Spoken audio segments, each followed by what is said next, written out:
ஆண்டவரின் அன்பில் மகிழ்ந்து வாழுங்கள். தந்தை, மகன், தூய ஆவியின் பெயராலே ஆமேன்.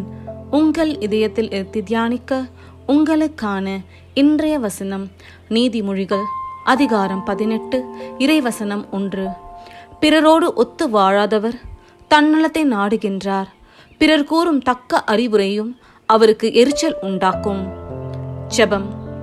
ஆண்டவரே, பிறரோடு அன்புடனும் பொறுமையுடனும் ஒத்து வாழும் நல்ல மனதை எங்களுக்கு தாரும்.